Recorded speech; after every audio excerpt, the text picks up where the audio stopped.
कहानी की शुरुआत एक नौजवान आदमी से होती है जो ड्यूटी के दौरान काम करने की बजाय आराम से समय काट रहा था। लेकिन तभी उसके सिस्टम पर एक अजीब और रहस्यमयी सिग्नल आया। यह देखकर उसने तुरंत अपने बॉस को फोन लगाया। शुरुआत में बॉस काफी गुस्से में था, लेकिन जैसे ही उसने वह सिग्नल सुना तभी उसकी सारी नींद उड़ गई, क्योंकि वह कोई आम सिग्नल नहीं था बल्कि स्पेस से आ रहा एक एलियन सिग्नल था। पहली नजर में ऐसा लगा जैसे इंसानों ने आखिरकार एलियंस का पता लगा लिया है। लेकिन जब सिग्नल की दूरी मापी गई तब सभी के होश उड़ गए, क्योंकि वह करीब 3,70,000 किलोमीटर दूर चांद के आसपास से आ रहा था। शुरुआत में किसी को इस पर विश्वास नहीं हुआ, लेकिन जल्द ही साफ हो गया कि एलियंस वाकई धरती की तरफ बढ़ रहे हैं। हालात इतने गंभीर थे कि टीम के लोग नाश्ता छोड़कर तुरंत रक्षा मंत्रालय को खबर देने पहुंच गए। लेकिन वहां जो जानकारी मिली उसने सबको और ज्यादा डरा दिया। जांच में पता चला कि उस एलियन स्पेसशिप की चौड़ाई 500 किलोमीटर से भी ज्यादा थी। इतना विशाल यान मानव इतिहास में पहले कभी नहीं देखा गया था। जल्द ही यह जानकारी सबसे ऊपरी अधिकारियों तक पहुंचा दी गई। जब तक राष्ट्रपति को इसकी जानकारी मिली तब तक वह विशाल यान अलग अलग हिस्सों में बंटना शुरू हो चुका था। उसके अंदर से कई छोटे छोटे यान बाहर निकल रहे थे, लेकिन कोई नहीं जानता था कि उनका असली मकसद क्या है। बस इतना पता था कि वे अगले 25 मिनट में पृथ्वी के वायुमंडल में पहुंचने वाले थे। राष्ट्रपति ने भी पहले कभी ऐसी स्थिति का सामना नहीं किया था, इसीलिए उन्होंने तुरंत प्रेस कॉन्फ्रेंस बुलाने का फैसला किया। लेकिन तब तक दुनिया के अलग अलग हिस्सों में मौसम बदलने लगा था। जहाँ जहाँ ये उड़न तश्तरियां पहुंची वहाँ वहाँ पूरा आसमान पीला पड़ने लगा। कुछ ही देर में दुनिया भर के न्यूज चैनल इस घटना की लाइव कवरेज करने लगे, क्योंकि इंसानी इतिहास में ऐसा नजारा पहले कभी नहीं देखा गया था। उधर सेना किसी भी तरह एलियंस के असली इरादों का पता लगाना चाहती थी, इसीलिए उन्होंने बातचीत के लिए एक शांति विमान उनकी तरफ भेजा। शुरुआत में सब कुछ नॉर्मल लग रहा था, लेकिन जैसे ही विमान उनके करीब पहुंचा तभी अचानक तेज आग की लपटों ने उसे अपनी चपेट में ले लिया और विमान पल भर में जलकर राख हो गया। जब यह खबर आग की तरह पूरी दुनिया में फैल गई तब लोगों को शांत करने के लिए अधिकारियों को सामने आना पड़ा। उन्होंने वही बेकार की बातें दोहराई, शांत रहें, घबराएं नहीं और बेवजह बाहर न निकलें। लेकिन हालात अब कंट्रोल से बाहर थे, क्योंकि वे रहस्यमयी उड़न तश्तरियां घनी आबादी वाले इलाकों जैसे न्यूयॉर्क के सिटी सेंटर की तरफ बढ़ रही थी। सबसे डरावनी बात यह थी कि हर स्पेसशिप के ठीक नीचे कई बड़े बड़े शहर मौजूद थे। हालांकि कोई नहीं जानता था कि एलियंस आखिर करना क्या चाहते हैं, लेकिन डेविड नाम के एक टीवी इंजीनियर ने पहले ही उनके असली इरादे का अंदाजा लगा लिया था। जब एलियन यान पहली बार दिखाई दिए थे तभी उसने टीवी सिग्नल में कुछ छिपे हुए पैटर्न नोटिस कर लिए थे। उसे पता चल गया था कि बार बार आने वाले ये सिग्नल धीरे धीरे कम होते जा रहे थे, जिसका मतलब था कि यह कोई नॉर्मल सिग्नल नहीं बल्कि एक काउंटडाउन सिग्नल थे। डेविड ने अंदाजा लगाया कि एलियंस किसी बड़े ऑपरेशन की तैयारी कर रहे हैं। उसके हिसाब से इस काउंटडाउन के खत्म होने में सिर्फ 6 घंटे बचे थे। उसके बाद कुछ ऐसा होने वाला था जो पूरी दुनिया को हिलाकर रख देगा। हालांकि डेविड ने सही बात पकड़ ली थी, लेकिन उसकी बात पर किसी को यकीन नहीं हो रहा था। उसे समझ आ गया कि अब उसे किसी बड़े अधिकारी तक यह जानकारी पहुंचानी होगी। किस्मत से उसकी एक्स वाइफ कोनी व्हाइट हाउस में काम करती थी, इसलिए डेविड ने तुरंत उसे कॉल किया। लेकिन जैसे ही उसने बात शुरू की तब कॉनी को लगा कि वह एक बार फिर कोई बेकार थ्योरी लेकर आया है, इसलिए उसने उसकी पूरी बात सुने बिना ही फोन काट दिया। ये देखकर डेविड गुस्से से भड़क उठा, लेकिन उसके पास समय बर्बाद करने का वक्त नहीं था, इसलिए वह तुरंत अपने पिता को साथ लेकर व्हाइट हाउस की तरफ निकल पड़ा। उसके पिता की पहचान की वजह से उन्हें अंदर आने की परमिशन मिल गई। इसके बाद कॉनी ने डेविड के लिए राष्ट्रपति से मिलने का इंतजाम भी कर दिया। उसे सिर्फ 2 मिनट का समय मिला था, लेकिन उन्हीं 2 मिनटों में डेविड ने पूरी बात समझा दी। उसके मुताबिक एलियन इंसानों के कम्युनिकेशन सैटेलाइट का इस्तेमाल करके अपने सभी छोटे यूएफओ को लगातार कमांड भेज रहे थे। वह लंबे समय से उन्हीं एलियन सिग्नलों का डेटा एनालाइज कर रहा था, और जो नतीजा उसके सामने आया उसने उसके होश उड़ा दिए। उसे पूरा भरोसा था कि अगले 28 मिनट में एलियंस कोई बड़ा कदम उठाने वाले हैं। दूसरी ओर सेना की कम्युनिकेशन टीम हेलीकॉप्टरों के साथ स्पेसशिप के पास पहुंच चुकी थी। उन्होंने एक विशाल लाइट जलाकर उनसे संपर्क करने की कोशिश की। तभी अचानक उस विशाल स्पेसशिप का एक हिस्सा धीरे धीरे खुलने लगा। कमांड रूम में बैठे सभी लोगों को लगा कि शायद एलियंस उनसे बातचीत करना चाहते हैं, लेकिन अगले ही पल स्पेसशिप से एक भयानक लेजर बीम निकली और दोनों हेलीकॉप्टरों को पल भर में हवा में ही उड़ा दिया।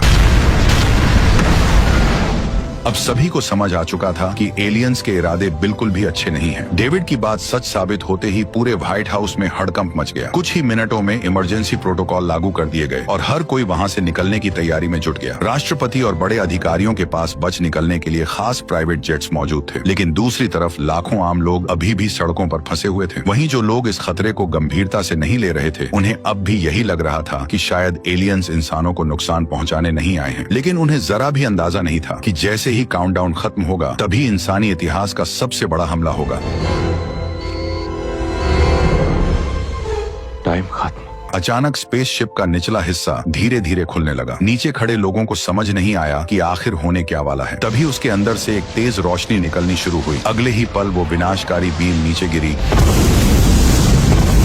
और एक ही झटके में पूरी बिल्डिंग को तबाह कर दिया। चारों तरफ भगदड़ मच गई। हर कोई अपनी जान बचाने के लिए भागने लगा, लेकिन इस तबाही ने किसी को संभलने का मौका तक नहीं दिया। देखते ही देखते एक के बाद एक बड़े शहरों के ऊपर बीम गिरने लगी और विशाल इमारतें पल भर में विस्फोट के साथ ढहती चली गईं। जो लोग भागने की कोशिश कर रहे थे वे हेलीकॉप्टरों समेत धमाकों की चपेट में आ गए। कुछ ही मिनटों में पूरा शहर आग के समंदर में बदल गया। उस हमले की ताकत किसी परमाणु विस्फोट से भी कई गुना ज्यादा थी। सुबह होते होते पूरा शहर तबाह हो चुका था। चारों तरफ सिर्फ मलबा था और इंसानों का कोई नामो निशान नहीं बचा था। अब यह साफ हो चुका था कि एलियंस शांति की बात करने नहीं आए थे। इसीलिए राष्ट्रपति ने बिना देर किए जवाबी हमले का आदेश दे दिया। कुछ ही देर में सैकड़ों अमेरिकी लड़ाकू विमान आसमान में पहुंच गए। पायलटों ने बिना वक्त गवाए स्पेसशिप्स पर मिसाइल लॉक कर ली और कमांडर का ऑर्डर मिलते ही उन्हें एक एक करके दाग दिया। कंट्रोल रूम में बैठे सभी लोग सांसें रोककर स्क्रीन पर नजरें जमाए हुए थे। उन्हें पूरा यकीन था कि यह हमला एलियंस को बता देगा कि इंसान इतनी आसानी से हार मानने वाले नहीं है। लेकिन जैसे ही मिसाइलें स्पेसशिप से टकराने वाली थीं, तभी अचानक उसके चारों ओर एक रहस्यमयी कवच एक्टिवेट हो गया और सभी मिसाइलें उससे टकराकर पूरी तरह बेअसर हो गईं। यह देखकर सभी लोगों के पैरों तले जमीन खिसक गई। उन्हें जरा भी अंदाजा नहीं था कि स्पेसशिप के चारों तरफ एक इनविजिबल शील्ड लगी हुई है, जो इतनी मजबूत थी कि इंसानों की सबसे एडवांस मिसाइलें भी उसका कुछ नहीं बिगाड़ सकी। हालात बिगड़ते देख कमांडर ने तुरंत सभी पायलटों को ऑर्डर दिया कि वे अपने विमान ऊपर ले जाएं ताकि किसी तरह की अनहोनी से बचा जा सके। लेकिन ठीक उसी पल विशाल स्पेसशिप के अंदर से हजारों छोटे यूएफओ बाहर निकल आए। उन्होंने इतनी तेज रफ्तार से हमला किया कि कई लड़ाकू विमान उनसे टकराते ही हवा में ही तबाह हो गए। जब अमेरिकी पायलटों ने उन छोटे यूएफओ पर हमला करने की कोशिश की, तब उन्हें पता चला कि उनके चारों तरफ भी वही पावरफुल शील्ड लगी हुई है, जिसे इंसानों का कोई भी हथियार भेद नहीं पा रहा था। नतीजा यह हुआ कि लड़ाई पूरी तरह एक तरफा हो गई और देखते ही देखते कई लड़ाकू विमान एक झटके में तबाह हो गए। हालांकि पीछे हटने का आदेश मिल चुका था, लेकिन सुरक्षित निकल पाना अब भी बेहद मुश्किल था, क्योंकि एलियन यूएफओ लगातार उन पर हमला कर रहे थे। ऐसे में जब विल और उसका साथी किसी तरह उन्हें चकमा देकर निकलने की कोशिश करने लगे, तभी दो एलियन यान उनके पीछे लग गए। हालांकि विल और उसका साथी विमान उड़ाने में धुरंधर थे, लेकिन एलियन यूएफओ से बचना उनके लिए भी मुश्किल साबित हो रहा था। लॉकिंग सिस्टम से बचने के लिए उन्हें जेट्स को जमीन के बेहद करीब उड़ाना पड़ा, लेकिन लगातार जोखिम भरे मोड़ों और तेज उड़ान के कारण विल का साथी दबाव झेल नहीं पाया और आखिरकार वो भी एलियंस का शिकार बन गया।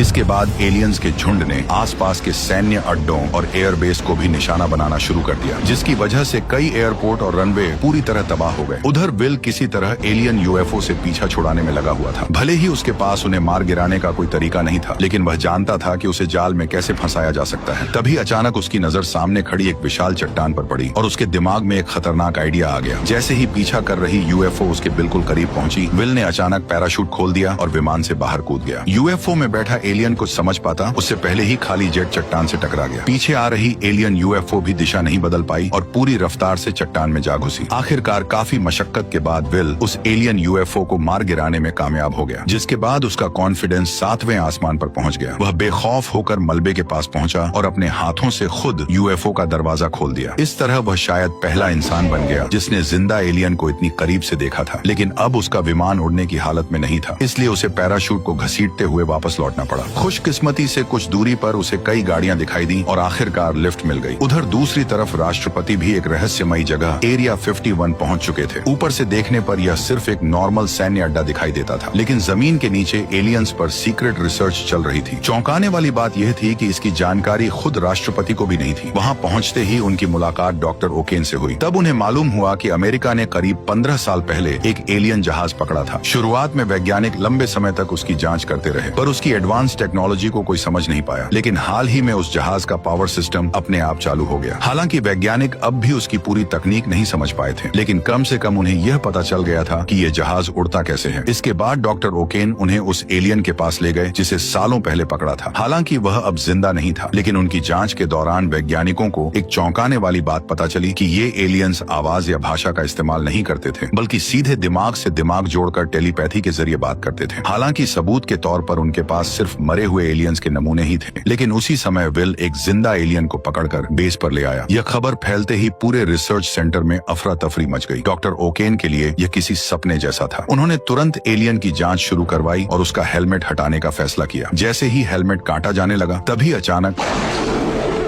हेलमेट के खुलते ही पता चला कि बाहर दिखने वाला हिस्सा असल में एक बेहद मजबूत सूट था। यह देखकर किसी को समझ नहीं आया कि विल ने आखिर एक मुक्के में इसे कैसे बेहोश किया होगा। लेकिन उसी दौरान किसी ने ध्यान नहीं दिया कि एलियन होश में आ चुका था। जैसे ही डॉक्टर ने उसका असली चेहरा देखा, तभी अचानक डॉक्टर ओकेन उसके कंट्रोल में आ गए।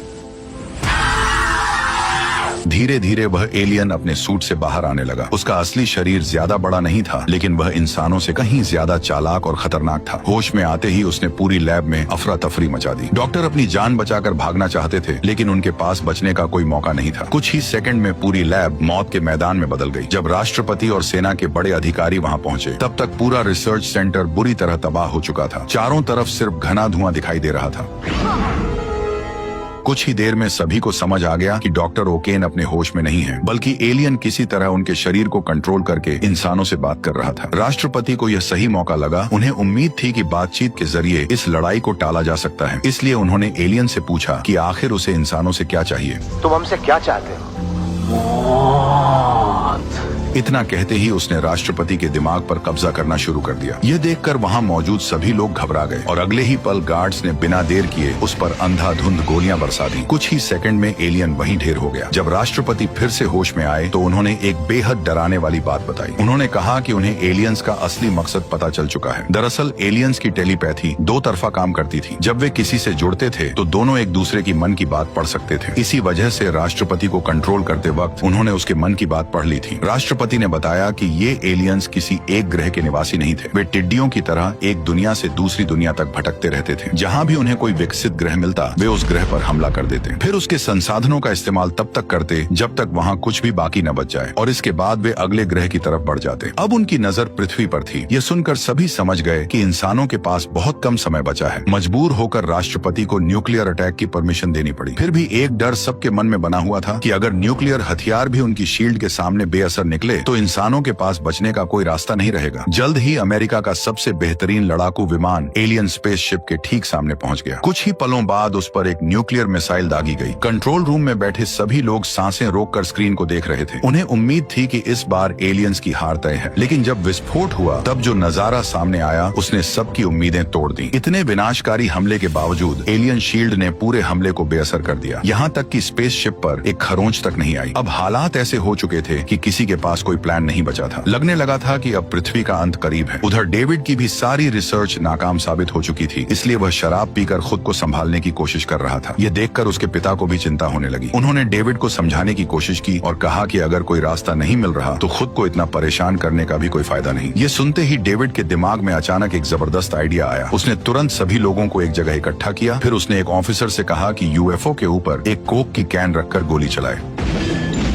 जैसा कि सभी को उम्मीद थी, गोली चलते ही यूएफओ की शील्ड ने उसे बेअसर कर दिया। ये देखकर किसी को हैरानी नहीं हुई, लेकिन अभी भी किसी को डेविड का असली प्लान समझ नहीं आया था। तभी डेविड कंप्यूटर पर कुछ टाइप किया और ऑफिसर से दोबारा गोली चलाने को कहा। इस बार गोली कैन से टकराते ही हवा में उछल पड़ी। यह देखकर वहां मौजूद सभी लोग हैरान रह गए। उन्हें समझ नहीं आया कि आखिर ये सब हुआ कैसे। तभी डेविड ने बताया कि भले ही एलियंस की टेक्नोलॉजी इंसानों से हजारों साल आगे हो, लेकिन उनका पूरा सिस्टम एक डिजिटल नेटवर्क की तरह काम करता है, और जैसे किसी कंप्यूटर नेटवर्क में वायरस घुसते ही पूरा सिस्टम गड़बड़ाने लगता है, वैसे ही उसने इस यूएफओ के सिस्टम में भी एक वायरस अपलोड कर दिया था। इसी वजह से उसकी शील्ड अपने आप डीएक्टिवेट हो गई। डेविड असल में यह साबित करना चाहता था कि एलियंस का सिस्टम भी हैक किया जा सकता है। इसके बाद उसने अपना असली प्लान बताया। वह इसी वायरस को एलियन मदरशिप के मेन सिस्टम में अपलोड करना चाहता है, क्योंकि एक बार वायरस वहां पहुंच गया तो नेटवर्क से जुड़े सभी यूएफओ और स्पेसशिप्स में वह अपने आप फैल जाएगा, और जैसे ही उनकी सारी डिफेंस शील्ड्स एक साथ बंद होंगी तभी इंसानों को उन पर हमला करने का मौका मिल जाएगा। लेकिन अब सबसे बड़ा सवाल यह था कि आखिर एलियन मदरशिप के अंदर घुसने का जोखिम कौन उठाएगा। तभी विल आगे आया और बोला कि वो यह मिशन करने के लिए तैयार है, लेकिन जिस एलियन स्पेसशिप का इस्तेमाल इस मिशन के लिए किया जाना था वह करीब 15 साल पहले क्रैश हुई थी, और किसी को नहीं पता था कि वह अभी भी उड़ने की हालत में है या नहीं। पता लगाने के लिए डेविड ने स्पेसशिप के क्लैंप्स हटाने को कहा। जैसे ही आखिरी क्लैंप हटा, तभी अचानक पूरा स्पेसशिप अपने आप हवा में तैरने लगा। ये देखकर साफ था कि स्पेसशिप एकदम ठीक थी। बिना देर किए राष्ट्रपति ने एक ग्लोबल काउंटर अटैक प्लान तैयार किया। उन्होंने रशिया, चाइना, इंडिया समेत कई देशों की एयरफोर्स को तुरंत अलर्ट भेज दिया ताकि सभी मिलकर एक साथ हमला कर सके। इसी बीच एक किसान भी वहां पहुंच गया। वह कोई पायलट नहीं था, लेकिन वो फिर भी इस लड़ाई शामिल होना चाहता था क्योंकि सालों पहले एलियंस ने उसको किडनैप किया था और अब वह उनसे अपना पुराना हिसाब चुकता करना चाहता था। उधर राष्ट्रपति हमले से ठीक पहले अपना सबसे जोशीला भाषण देने वाले थे और सबसे खास बात यह थी कि उसी दिन इंडिपेंडेंस डे भी था। उन्होंने दुनिया भर के लोगों को संबोधित करते हुए कहा कि आज पूरी मानवता एक ही मोर्चे पर खड़ी है। यह लड़ाई किसी एक देश, एक झंडे या एक जगह की नहीं है। इस बार खतरा पूरी पृथ्वी पर मंडरा रहा है। उन्होंने लोगों से अपील की कि वे सभी अपने पुरानी रंजिशें भूल जाएं और एकजुट होकर दुश्मन का सामना करें। उस जोशीले भाषण ने सैनिकों में नया जोश भर दिया और सभी आखिरी मुकाबले के लिए तैयार हो गए। उधर विल और डेविड पहली बार एलियन शिप के कॉकपिट में बैठे थे, लेकिन उड़ान भरने से ठीक पहले दोनों से एक छोटी सी गड़बड़ हो गई।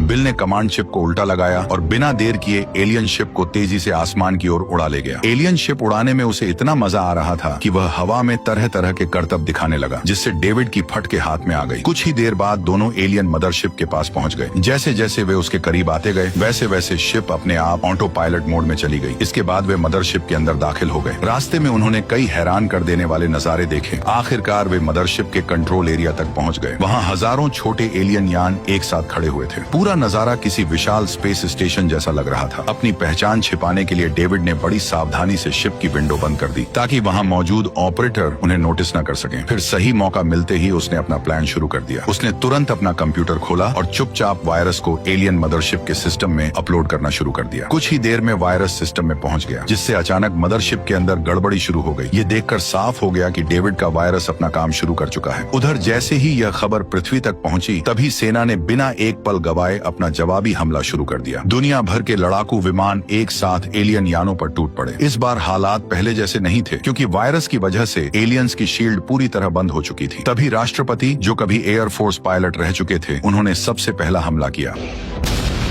कुछ ही देर में दर्जनों लड़ाकू विमानों ने एक साथ मिसाइलों की बारिश शुरू कर दी, जिससे एलियन स्पेसशिप्स को भारी नुकसान पहुंचने लगा। हालात बिगड़ते देख हजारों यूएफओ भी लड़ाई में कूद पड़े, लेकिन इस बार मुकाबला बराबरी का था। शील्ड गायब होने की वजह से एक के बाद एक कई एलियन शिप्स हवा में ही धमाकों के साथ तबाह होने लगे। फिर भी एलियंस की संख्या बेहद ज्यादा थी। कुछ ही देर में उन्होंने अलग अलग शहरों पर अंधाधुंध हमला शुरू कर दिया, लेकिन इंसानों के पास धीरे धीरे मिसाइलें और गोला बारूद खत्म होने लगे, जबकि जायंट शिप को अब तक ज्यादा नुकसान नहीं पहुंचा था। ऐसे में हालात एक बार फिर इंसानों के खिलाफ जाते दिखाई देने लगे। तभी रसेल नाम का वही किसान आदमी आगे आया जो हमेशा दावा करता था कि सालों पहले एलियंस उसे किडनैप करके ले गए थे। उसने फैसला किया कि वो स्पेसशिप के पावर सोर्स को उड़ा देगा, लेकिन किस्मत ने यहाँ भी उसका साथ नहीं दिया, क्योंकि ठीक उसी समय उसके विमान का लॉन्च सिस्टम खराब हो गया और मिसाइल वहीं फंस के रह गई। लेकिन रसेल ने हार नहीं मानी। वह पहले ही अपने सर पर कफन बांध के आया था। उसने अपने परिवार, पृथ्वी और बदला लेने के लिए बिना हिचकिचाए विमान लेकर स्पेसशिप के पावर सोर्स में घुस गया।